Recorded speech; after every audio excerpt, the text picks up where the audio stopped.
Welcome back for Storytime. So glad you joined us today.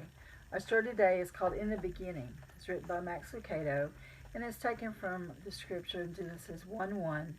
In the beginning, God created the heavens and the earth. Hope you enjoy our story today. The father was dreaming. I could see it in his eyes, the sparkle. It was there again. What is it you see, my king? He didn't turn, but kept his gaze fixed on the great emptiness, the massive, boundless, unending space. The more he looked, the more his eyes would dance. I knew he saw something. I looked in the same direction. I leaned forward and stared intently. All I saw was emptiness. All I ever saw was emptiness. I hadn't seen the sphere that he had pulled out of the sky. Where was that? I asked as he began molding it in his hands. It was there, he replied, looking outward. I looked and saw nothing. When I turned, he was smiling. He knew a seraph's vision was too limited. The same thing happened with the water. Where did this come from? I asked, touching the strange substance. I saw it, Michael, he chuckled as he filled an ocean from his palm. And when I saw it, I made it. I saw it near the stars. The what? The stars. Out into the void he reached, and when he pulled back his hand, he kept it closed as if to entice me to lean forward. I did, and just as my face was near, he opened his hand. A burst of light escaped, and I looked up just in time to see it illuminate his face too. And once again, he was smiling. Watch how they sparkle, he reveled, and with a flip of his wrist, the palm full of diamonds soared into the blackness until they found their destiny, and there they hung. Won't the children love them? The maker said as together we watched the twinkling begin. I still wasn't sure what or who these children were, but I knew they occupied a place in the dream like nothing else. Ever since the dream started, the father spoke often of these children, what they would like and how they would respond. I remember once the father held the sphere in one hand and motioned to me with the other. Come, see what the children will see. Then he put his fingers to his lips and blew gently, and off the fingertips floated tiny whiffs of white cotton balls of fluff. What do they do? I asked as the train of puffs sailed across the globe. Oh, Michael, he boomed with excitement, they do everything.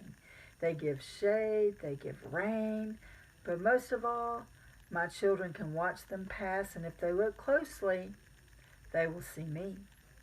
That was the way he thought about everything. All the dream was for was the children, and in the dream was the father. With a waterfall, he'd say, I made it so small that they could run in and out. With the dandelion, this is just the right size for children to blow. And the rivers in the canyon, they can sit right here and watch the water race into the valley. But where are the children? I once asked, looking to the same space from whence they come the rest of the dream. Oh, not out there, responded the artist.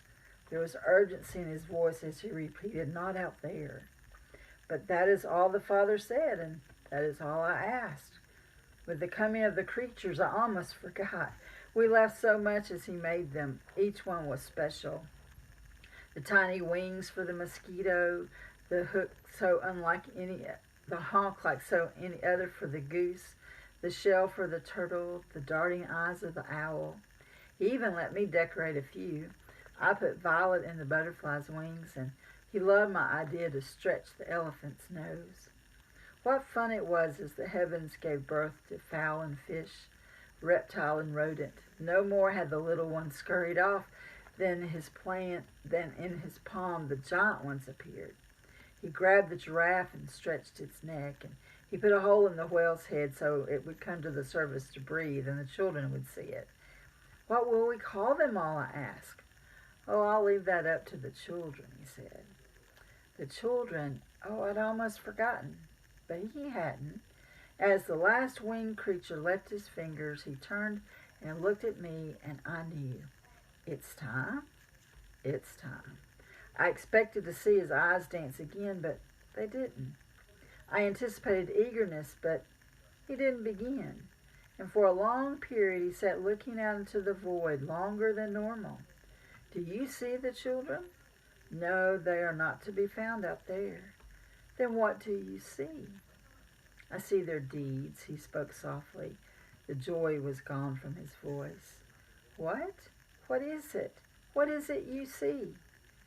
Well, perhaps it was because he thought I needed to know, or maybe because he just needed someone else to know. I'm not sure why. But he did what he had never done. He let me see. As if the sky were a curtain, he took it and pulled it back. Before I could see it, I could smell it. The stench stung my eyes. It's greed that you smell, he explained. A love for foolish, empty things. I started to turn away, but my king didn't, so I didn't, and I looked again. It was so dark. A darkness unlike the starless sky. A blackness unlike the void. This darkness moved. It crept, it shadowed, it swayed. It was like a living soot. He knew my thoughts and he spoke. His words were slow and spaced. They will put it out. What? They will destroy that which makes them mine. It was then I saw it for the first time. He reached into himself, deep into his own self, and pulled it out. A flame, a shining circle. It glowed brilliantly in his palm, much brighter than the constellations he had spread about or the sun that he had ignited. This is, I began, this is part of me, he finished, and added what I couldn't have imagined. And out of me, I will make my children. And for the first time, I saw why the children were so treasured. I saw the uniqueness in them. They bore his light, the universe he created, the children he fathered. But the darkness, I had to ask, why? Just as I chose, so they must choose, else they won't be mine. And just then his face lifted and his eyes brightened. But they won't all forget me. Look, into tomorrow I gazed, and at first I saw nothing, just swarthy darkness billowing. But then, as I searched, I saw.